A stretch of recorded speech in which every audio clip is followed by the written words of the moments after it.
As a world-renowned speaker. In this clip, Les explains the power of your philosophy and shows how your beliefs can carry you through anything. I want you to look at something right now. Think of some major goal you want, or maybe it's one you're already working on and you have experienced a lot of setbacks, a lot of defeats. You've experienced a lot of disappointment. Maybe you've already given up. And maybe you just need a little fire, a little encouragement to get back in the game again. Here's what I want you to look at. There are winners, and there are losers, and there are people who have not discovered how to win. And all they need is some coaching. All they need is some help and assistance, just a little support. All they need is some insight or a different strategy, a plan of action to make some adjustments that will open up the key to a whole new future for them, that will give them access to the unlimited power that they have within themselves. That's all that they need.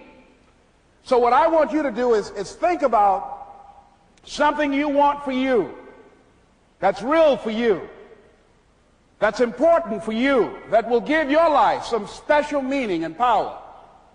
And I don't even want you to say, I can do that.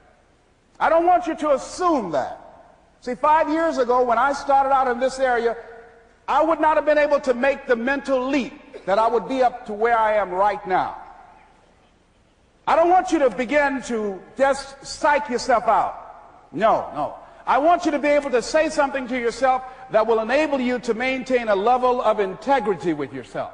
That when you say this, even when you face tremendous setbacks, it will be a benchmark to keep you in the game, to keep you moving forward and experimenting and readjusting your strategy and your plan of action, continuously looking for ways to win.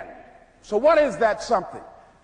When you got an idea you want to move on, you might not have the money, you might not have the education, you might not have the support or the resources you need. What is that something that can keep us going, that will enable us to act on our dream? What's one of those keys that will begin to help us to discover the secrets to our dream?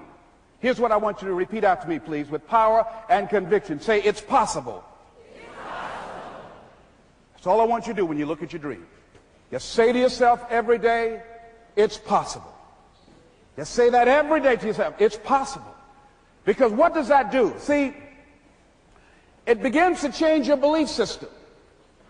See, the way in which we operate, ladies and gentlemen, it's a manifestation of what we believe, what's possible for us. Whatever you've done up to this point, all that it really is a duplication, it's a reproduction of what you believe subconsciously that you deserve and what's possible for your life. Most people operate out of their personal history, out of their memory, things they've done, things they've experienced, things they've seen, things that they have observed. What I'm suggesting that you operate out of a larger vision of yourself. I want you to see yourself doing what you want to do, experiencing what you want to experience, having what you want to have, doing what it is that gives your life some meaning and value. Operate out of your imagination, not your memory. Because whenever you look at where you want to go, I'm wanting to warn you, you will have some conversation back here after you go through the data that you've experienced in life saying you can't do it. And so what you want to begin to do is ignore that inner conversation. Well, most people, ladies and gentlemen, when something happens to them, what they do is they begin to believe that that's the way it is. That's the way it's always been. And they can't see the possibility of it being any different.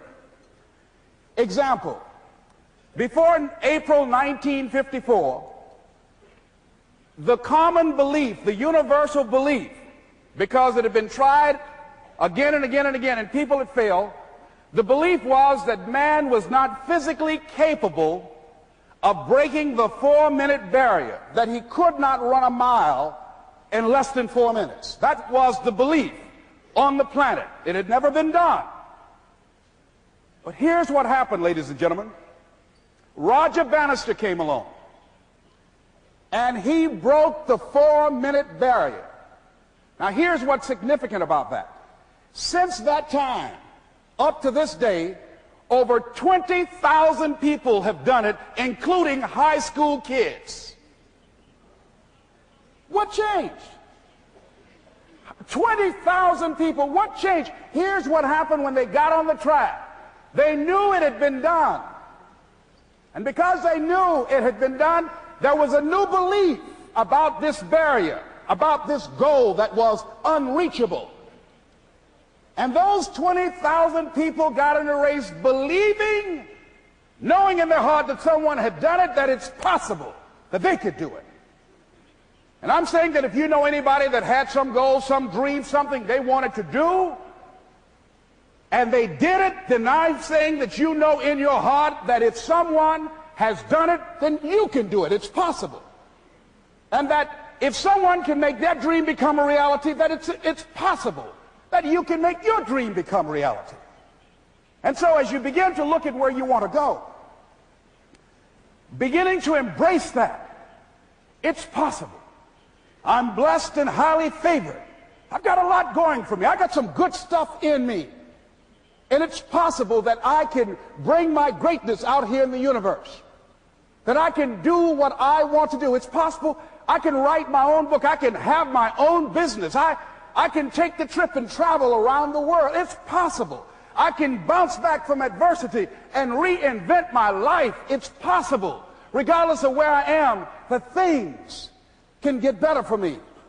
It's possible. I'm thinking about two men right here in Chicago who were fairly successful, similar background, educated. They worked for a corporation for many years, and they were among many people that were laid off. Two guys who were very good friends. One went out looking for a job for several weeks along with the other one, and they faced disappointment and rejection again and again and again. They couldn't find any work, which is the story of many people across this country. One guy stopped. He became discouraged. He stopped going. He stayed home looking at television, became very argumentative and toxic with his wife, drinking beer, getting on the phone, talking to his other negative, unemployed friends. And he just gave up. The other guy kept looking for a job everywhere he could go. Every time he could get an opportunity, kept asking people, networking, checking the newspapers every day.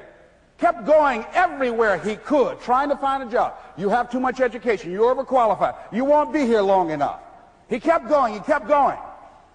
He went to a place and said, look here, I tell you what, if you can't hire me, and I know you can use my talents, abilities, and skills, I don't want to sit home and do nothing. Just let me do some volunteer work. You don't have to give me anything, all right? I just want to work. I want to be busy. Guy said, okay, it's on you now, but don't expect me to give you anything. It's okay. This guy came in and worked. He was the first one there.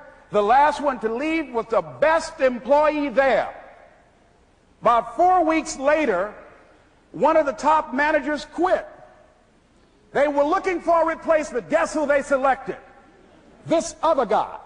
This guy who was volunteering his time. He got the job. What was the difference between the two men? Eyesight and mindsight. Eyesight is judging on what you see. Judging according to appearances. But mindsight is how you interpret what you see. One guy said, it's not possible, it's over, I'm finished. I can't do it. I can't make it. He surrendered. I've faced rejection again and again. I'm not going anymore. There are no jobs out there. But this other guy, he felt that in spite of the no's and rejections, in spite of how bad the economy is, in spite of what the newspapers are saying, that it's possible that somebody somewhere will give me a job. He just kept going, thinking it was possible. And guess what, ladies and gentlemen? That's what we have to do with our dreams. That's it for day one. Tomorrow we'll be going over a philosophy that helps ordinary people create extraordinary results. You don't want to miss it.